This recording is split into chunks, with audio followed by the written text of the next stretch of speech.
नमस्कार, मैं हूं अनिकेत सिंह और आप देख रहे हैं रफ्तार मीडिया। आज हम बात करेंगे T20 टीम इंडिया की, जिसको लेकर के आज कुछ बड़े बदलाव किए गए हैं, क्योंकि टीम इंडिया का ऐलान किया गया है इंग्लैंड, आयरलैंड और एशियन गेम्स को लेकर के। ऐसे में बात करेंगे हम बिहार के एक और लाल की, वैभव सूर्यवंशी, जिन्होंने इस सीजन बेहतरीन खेल दिखाया आईपीएल में और अब उन्हें टीम इंडिया में भी शामिल कर लिया गया है। साथ ही साथ सूर्य कुमार यादव को कप्तानी से हटाया गया है और टीम से भी, और उनकी जगह सरपंच साहब यानी कि श्रेयस अय्यर को टीम की कमान दी गई है। इसी पर चर्चा करने के लिए हमारे साथ बीसीसीआई अंपायर मनोज दत्त जी, साथ ही साथ मनीष वर्धन जी, पूर्व रणजी कप्तान झारखंड के, हमारे साथ जुड़ चुके हैं। आप दोनों का बहुत बहुत स्वागत है।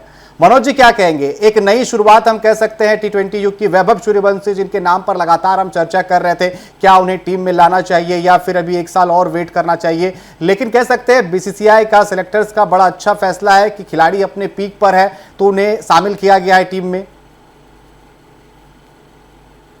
की ताकत है, एक सूर्य गए और दूसरे सूर्य आ गए। सूर्य कुमार यादव टीम से गए हैं और वैभव सूर्यवंशी, देखिए यही तो ताकत है। 35 वर्ष और 15 वर्ष, 20 साल का अंतर है दोनों में। 35 साल का जो अनुभवी खिलाड़ी, कप्तान जिसने वर्ल्ड कप जिताया है, वो टीम से बाहर है, और 15 वर्ष का एक युवा जो भारतीय क्रिकेट का भविष्य है। समस्तीपुर से चले, बिहार आए, बिहार से रणजी ट्रॉफी, सैयद मुश्ताक अली ट्रॉफी में शानदार प्रदर्शन किया। डी वॉल, राहुल द्रविड़ प्रभावित हुए, उठाया सीधा राजस्थान रॉयल्स। और जब मैच से एक दिन पहले पूछा क्या करोगे, उन्होंने कहा पहली बॉल जाते ही उड़ा देंगे। तो अब तो उनके पास उड़ाने का समय है ही, अब तो उड़ाइए। अब किस तरीके से इस आईपीएल में Jasprit Bumrah, Mitchell Starc, Kagiso Rabada, Lungi Ngidi, Trent Boult और बहुत सारे बॉलर्स हैं जिनके नाम मुझे याद नहीं आ रहे, इन सबके विरुद्ध वैभव सूर्यवंशी ने जो धमक दिखाई है, जो शानदार जानदार बल्लेबाजी की है, उसी का परिणाम है। और अजय जडेजा ने अभी थोड़े दिन पहले कहा था अब नहीं तो कब, और वीरेंद्र सहवाग ने कहा था अगर मैं सिलेक्टर होता तो मैं तो अभी सिलेक्ट कर देता। तो उन दोनों की बात सुन ली अगरकर एंड कंपनी ने, और वैभव सूर्यवंशी को मौका दे दिया। अब आइए और चमक बिखेर दीजिए अंतरराष्ट्रीय मंच पर। वेरी वेल डन बीसीसीआई, जिन्होंने वैभव सूर्यवंशी को मौका दिया है, सिलेक्ट किया टीम में। बिल्कुल, लेकिन मनोज जी, सिलेक्शन के साथ ही उन्होंने एक रिकॉर्ड बना लिया। यूं कहे कि रिकॉर्ड बना लेंगे। पहला मुकाबला खेलते ही Sachin Tendulkar, god of cricket, सबसे कम उम्र में भारत के लिए खेलने का जो रिकॉर्ड उनके पास है, 16 साल की उम्र में। लेकिन अगर वैभव सूर्यवंशी अपना पहला मैच खेलते हैं आयरलैंड के खिलाफ, तो वो रिकॉर्ड वो बना लेंगे, सबसे कम उम्र में जो है इंडिया के लिए खेलना। यह भी एक बड़ा रिकॉर्ड है। किसी ने सोचा नहीं था कि 16 साल की उम्र में आकर के कोई सचिन तेंदुलकर रिकॉर्ड तोड़ेगा। देखिए, तो सिलेक्टर्स को डिसाइड करना है। टॉप ऑर्डर में 3 हमारे पास वेल स्टैब्लिश बैटर हैं। ओपनर संजू सैमसन, जिन्होंने T20 वर्ल्ड कप में क्या शानदार प्रदर्शन किया, अभिषेक शर्मा और ईशान किशन, ये 3 ऊपर हैं। इन 3 की जगह कहां पर वैभव सूर्यवंशी को खिलाएंगे बीसीसीआई सिलेक्टर्स, ये तो एक बहुत बड़ा सवाल है। लेकिन कहीं न कहीं मुझे ऐसा लगता है कि अगर उन्हें टीम में शामिल किया गया है तो उन्हें मौका जरूर मिलेगा अंतरराष्ट्रीय मंच पर बल्लेबाजी करने का। और रही बात, बिल्कुल बिल्कुल, आते हैं जरा मनीष जी के पास चलते हैं। मनीष जी, क्या कहेंगे? आप भी बिहार से हैं, झारखंड के लिए आपने खेला है, क्या कहेंगे? आप बिहार के दो लाल, ईशान किशन और अब वैभव सूर्यवंशी भी टीम में आ चुके हैं, क्या कहेंगे इसके लिए? देखिए, सबसे पहले तो मैं बधाई देना चाहूंगा जिस तरह से वो खेल रहे थे और जिस तरह का आगाज उन्होंने किया था आईपीएल के स्टेज पे। मेरे ख्याल से आज के टाइम में आईपीएल में जो अच्छा कर रहा है उनको एंट्री इंडियन टीम में जरूर मिल जा रहा है जी। तो अभी वैभव के लिए बहुत बड़ा ये मेरे ख्याल से बीसीसीआई को मैं बधाई देना चाहूंगा कि इतना स्ट्रॉन्ग फैसला लिया, क्योंकि अभी तक क्या हो रहा था कि उन्हें कहीं ना कहीं जूनियर में ही खिलाया जा रहा था। पर जिस तरह से उन्होंने सीनियर जितने भी गेंदबाज है जो वेल स्टेब्लिश्ड है, उन सबों को धोया है, तो मेरे ख्याल से ये चीज बहुत बड़ा मैसेज गया कि ये प्लेयर तैयार है अगले लेवल के लिए, देश को रिप्रेजेंट करने के लिए वैभव तैयार है। जैसा कि मनोज जी ने कहा कि ये शुरू के 3 बल्लेबाज जो है वो इंडियन टीम को अभी तक ओपनिंग करते हुए आ रहे हैं या 1, 2, 3 डाउन में रह रहे हैं। लेकिन वैभव को जब भी मौका मिलेगा वो एज अ ओपनर ही मिलेगा, भले ही अगर बैटिंग का जो थोड़ा नीचे लेवल किया जाएगा, लेकिन वैभव को मेरे ख्याल से एज अ ओपनर ही इंट्रोड्यूस करना सबसे बेहतर विकल्प रहेगा। लेकिन मनीष जी, बात की जा रही है यहां पर तीन जो टॉप ऑर्डर की हम बात कर रहे हैं उनमें भी खलबली मच गई है, क्योंकि वैभव सूर्यवंशी टीम में आ चुके हैं। ऐसे में अगर तीन सीरीज है, आयरलैंड, इंग्लैंड और एशियन गेम्स की अगर हम बात कर रहे हैं, अगर 3-4 मुकाबले चल गए और 1-2 मैच में मुकाबले में उनका बल्ला चल गया, तो फिर देखना पड़ेगा कि उनके साथ ओपनिंग कौन करेगा, क्योंकि जिस तरीके से वो बल्लेबाजी करते हैं, यानी सिर्फ दूसरे खेमे में डर नहीं है, अपने खेमे में भी जो ओपनिंग कर रहे हैं उनमें भी डर होगा कि अगर ये खिलाड़ी 2-4 मैच इसे मिल गया तो फिर भाई दिक्कत हो जाएगी कि फिर ओपनिंग कौन करेगा उनके साथ। जी हाँ, बिल्कुल। जिस तरह से वैभव ने अभी तक अपना बल्लेबाजी की है, उसमें मैक्सिमम जितने भी वर्ल्ड क्लास के टॉप ऑर्डर के जितने भी बल्लेबाज है, सब में बेहतरीन बल्लेबाजी की है। तो यहाँ चैलेंज, आपने सही कहा कि अपने खेमे में भी ये हड़कंप मच गया होगा कि ये अगर आते हैं तो किसे बाहर का रास्ता दिखाना होगा। तो ये अब देखने का आने वाले समय में ये बहुत ही दिलचस्प होगा। बिल्कुल। मनोज जी, क्या कहेंगे? ये तो बात हो रही है वैभव सूर्यवंशी की, लेकिन हम लगातार शुरू से चर्चा कर रहे थे सरपंच साहब की कि भाई श्रेयस अय्यर को टीम में होना चाहिए, टीम में होना चाहिए, बेहतरीन प्लेयर है, बेहतरीन कप्तान है, लेकिन अब सीधे ना सिर्फ टीम में बल्कि डायरेक्ट कप्तान बनाया गया है और सूर्य कुमार यादव को बाहर का रास्ता दिखाया गया है। इस पर क्या कहेंगे? एक अच्छा डिसीजन बीसीसीआई का। हालांकि सूर्य कुमार यादव का विनिंग परसेंटेज बहुत अच्छा था, लेकिन हालिया अगर फॉर्म की बात की जाए, वर्ल्ड कप, आईपीएल और अभी घरेलू टूर्नामेंट भी वो खेल रहे थे, वहां पर भी स्कोर नहीं बना, इस कारण से उन्हें बाहर कर दिया गया। क्या कहेंगे इस पर? देखिए, जो बीसीसीआई ने एक जो पैरामीटर बनाया है, यार्ड स्टिक बनाया है, उसमें उन्होंने साफ कह दिया है कि भाई या तो आप परफॉर्मेंस दे और अगर आप परफॉर्मेंस नहीं दे रहे तो आपके लिए बाहर का रास्ता खुला है। सूर्य कुमार यादव ने भारत को T20 विश्व कप जिताया, बहुत अच्छी कप्तानी की, उसके बाद उन्हें बहुत सारे मौके भी दिए और आईपीएल में भी हमने देखा कि वो संघर्ष कर रहे थे। तो बीसीसीआई की पॉलिसी बिल्कुल साफ और स्पष्ट है कि जब विराट कोहली और रोहित शर्मा जैसे खिलाड़ी अगर उनकी जगह नहीं बनती है तो उनका भी चयन नहीं होगा। तो उसी आधार पर सूर्य कुमार यादव, जिन्होंने बतौर कप्तान तो अच्छा प्रदर्शन किया, लेकिन कप्तानी के साथ साथ रन भी बनाने पड़ते हैं, और कप्तान अमूमन प्रोग्राम में मैं बोलता ही हूँ, कप्तान की दोहरी भूमिका रहती है। सबसे पहले तो अपना प्रदर्शन, व्यक्तिगत परफॉर्मेंस, और उसके साथ साथ आप उन सभी खिलाड़ियों को बैक करते हैं, उनका आत्मविश्वास बढ़ाते हैं जो संघर्ष कर रहे होते हैं, जो जूझ रहे होते हैं, जिनकी परफॉर्मेंस अच्छी नहीं होती है। कहीं ना कहीं सूर्य कुमार यादव ने बतौर कप्तान तो अच्छा काम किया, लेकिन जो उनकी पर्सनल, जो व्यक्तिगत परफॉर्मेंस और प्रदर्शन था, उतना अच्छा रहा नहीं। और बीसीसीआई ने एक निर्णय लिया, हमें बीसीसीआई के निर्णय के साथ जाना चाहिए।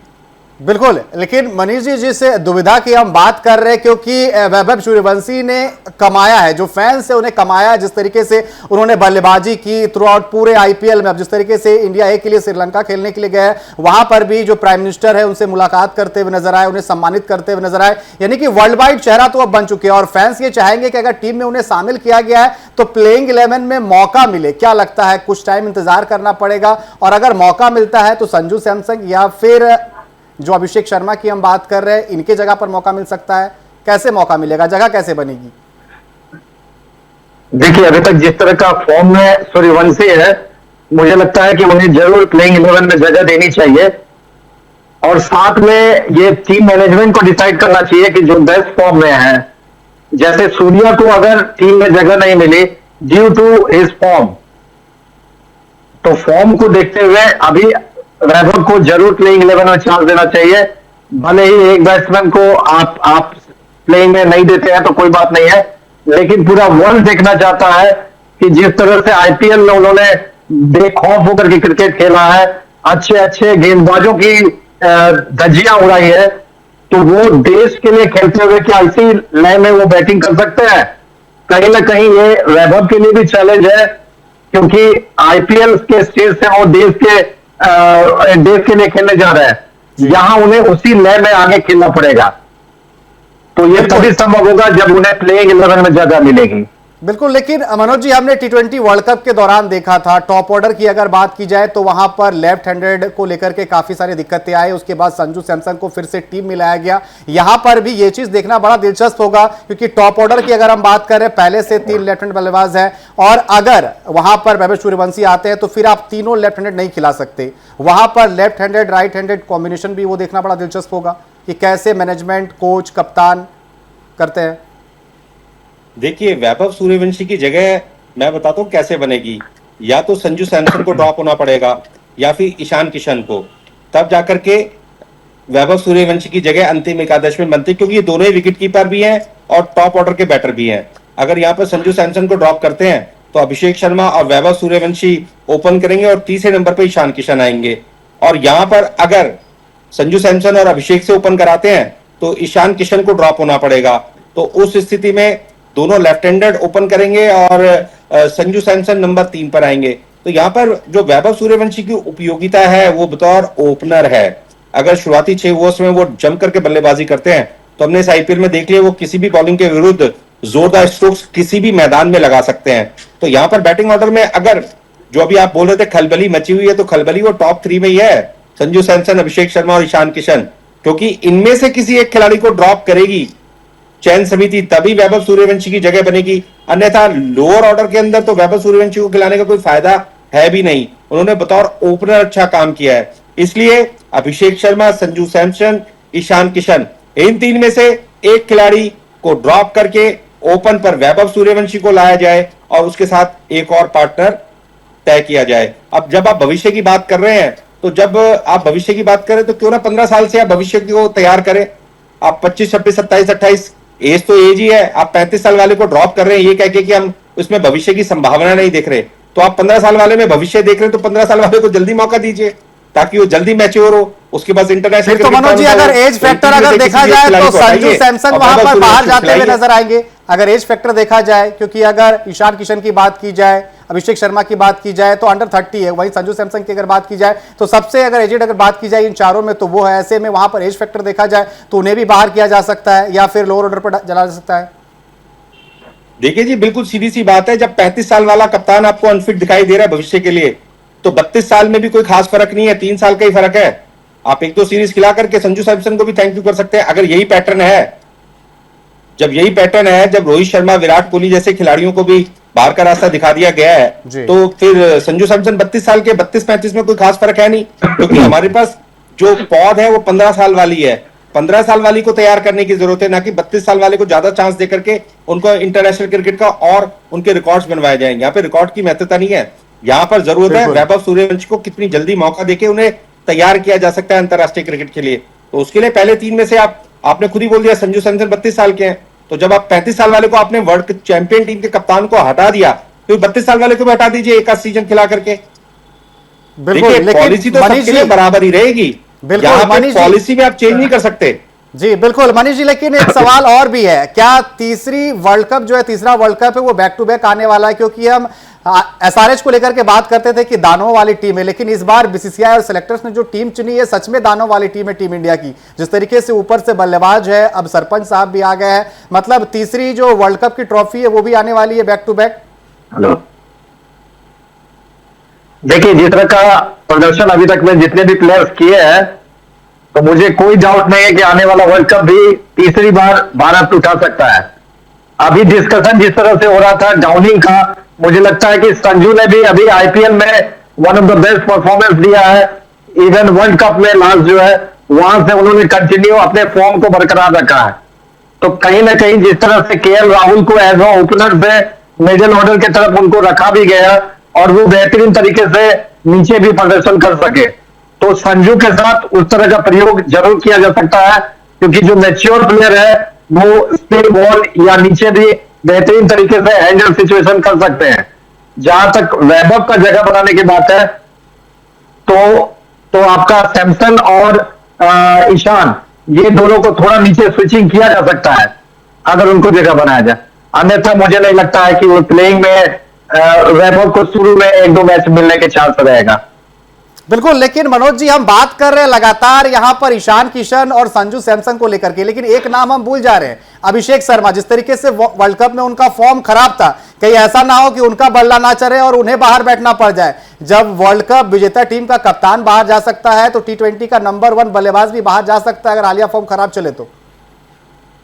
बिल्कुल, आप पूरा T20 विश्व कप देख लीजिए, फाइनल के अलावा एक आध छोटी मोटी पारियां ही दिखाई दी हैं अभिषेक शर्मा के बैट से, और उनको बतौर ओपनर और बाएं हाथ के स्पिनर के रूप में टीम में शामिल किया गया, लेकिन बॉलिंग भी उनकी इतनी प्रभावशाली नहीं रही है। और अगर चयन का आधार परफॉर्मेंस है तो इसमें अभिषेक शर्मा की भी पूरे चांसेस हैं ड्रॉप होने के।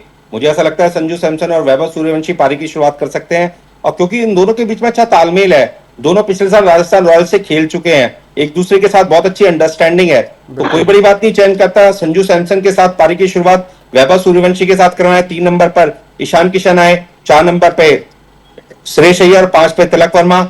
उसी तरीके से बैटिंग ऑर्डर बन सकता है। और आपने बहुत अच्छा पॉइंट रेस किया, अभिषेक शर्मा का भी प्रदर्शन उतना अच्छा रहा नहीं है। आप एक आध इनिंग के बल पर लगातार कई सारी सीरीज नहीं खेल सकते हैं, आपको लगातार अच्छा प्रदर्शन करना होता है। और जिस तरीके से अब बीसीसीआई ने एक पैरामीटर बना दिया है कि परफॉर्मेंस होनी बहुत जरूरी है, भले ही आप वर्ल्ड कप चैंपियन टीम के कप्तान क्यों ना हो, अगर आप रन नहीं बनाएंगे तो आपको टीम से बाहर कर दिया जाएगा।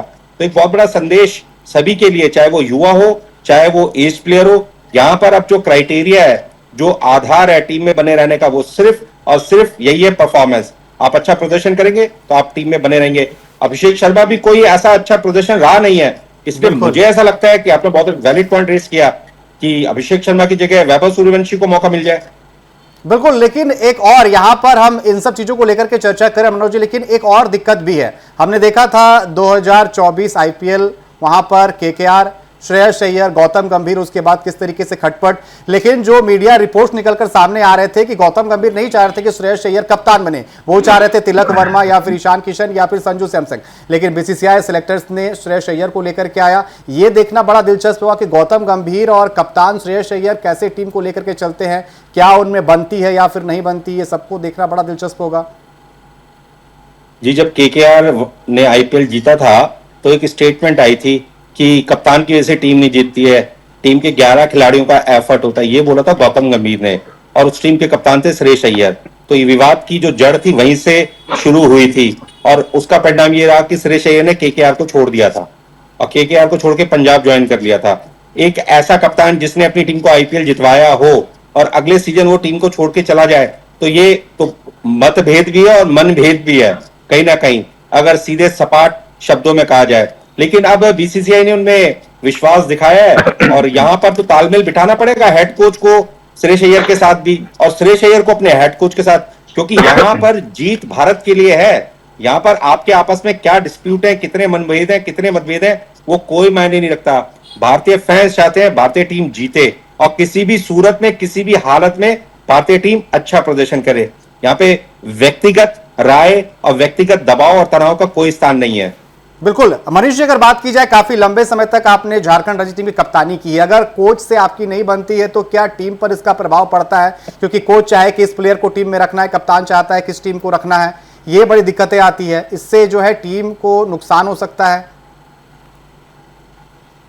जी हाँ, बिल्कुल। जो एज अ टीम यूनिट जो काम करने का समय रहता है, उस समय अगर कोई भी मतभेद रहे तो टीम को सही दिशा में चलाना बहुत मुश्किल हो जाता है। क्योंकि कुछ प्लेयर ऐसे रहते हैं जो कप्तान के पीछे रहते हैं, वो सोचते हैं कि कप्तान के चलते वो प्लेइंग 11 में रह सकेंगे, और कुछ ऐसे सोचते हैं जो कि कोचेस के पीछे रहे ताकि कोचेस उनको प्रमोट करें प्लेइंग 11 में जगह बनाने के लिए। तो ऐसी परिस्थिति में जहां कोच और कप्तान अगर दोनों डाइवर्सन अलग हो जाए तो टीम का टूटना बिल्कुल समझिए कि वही जरूरी हो जाता है कि टीम टूटेगा ही वहां पे। तो ऐसी परिस्थिति में मुझे लगता है कि दोनों को समझना चाहिए, चाहे अय्यर हो चाहे आपका गंभीर हो, कि टीम को यूनाइट करने के लिए दोनों को एक होना बहुत जरूरी है। और सही कहा मनोज जी, व्यक्तिगत यहां कुछ नहीं है, यहां पे आपको एक टीम को बॉन्ड करके चलना रहता है। तो यही परिस्थिति है अभी।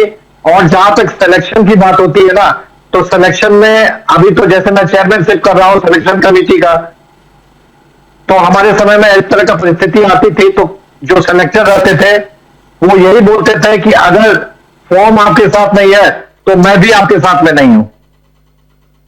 तो वही सूर्य कुमार का मुद्दा वही दिखता है कि जिस तरह वो फॉर्म में नहीं है तो सिलेक्टर्स भी उन पर कुछ नहीं जा सकते हैं।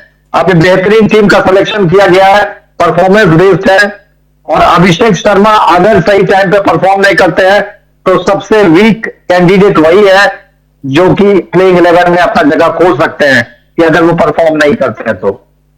बिल्कुल मनोज जी, क्या लगता है, हम ईशान किशन और संजू सैमसन को लेकर के बात कर रहे थे कि कैसे वैभव सूर्यवंशी प्लेइंग 11 में आएंगे, क्योंकि टीम में तो वो आ चुके हैं, हम रिकॉर्ड्स की बात कर रहे हैं, 3 सीरीज के लिए उन्हें चुना गया है, अगर 3 सीरीज में 3 से 4 मुकाबले भी उन्हें मिल जाते हैं तो वो अपनी छाप छोड़ देंगे जिस तरीके से वो बल्लेबाजी कर रहे हैं। लेकिन जिस तरीके से अभिषेक शर्मा को लेकर के हम बात कर रहे हैं, संजू सैमसन और ईशान किशन के लिए एक प्लस पॉइंट है कि दोनों में से एक को बाहर जाना पड़ सकता है या फिर दोनों ही टीम में रह सकते हैं, क्योंकि दोनों के पास है कि फ्लेक्चुअल है, अगर आप ओपन नहीं कर रहे हैं तो नंबर 3 पर भी खेल सकते हैं, 4, 5, 6 पर भी खेल सकते हैं। ये प्लस पॉइंट है इन दोनों के लिए।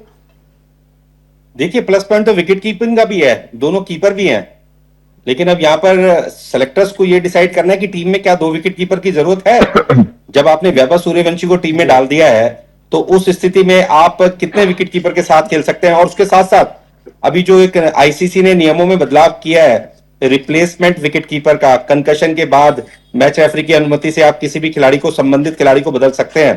तो एक टीम में पहले होता था कि ऑप्शन रखते थे कि अगर एक टीम का मेन विकेट कीपर इंजर्ड हो जाएगा तो एक दूसरा ऑप्शन रहेगा हमारे पास, लेकिन अब तो नियमों में बदलाव आ गया है, आपको 2 विकेट कीपर टीम में खिलाने की जरूरत नहीं है। हालांकि आज भी टेस्ट मैच में ध्रुव जुरैल और ऋषभ पंत खेल रहे हैं भारतीय टीम की तरफ से, तो एक नई परिपाटी शुरू हो गई है टीम के अंदर 2 विकेट कीपर खिलाने की। यहां पर भी 2 विकेट कीपर खेल ही रहे हैं, और अभी तो केएल राहुल नहीं है इस टीम में, अगर केएल राहुल होते तो 3 विकेट कीपर खेलते।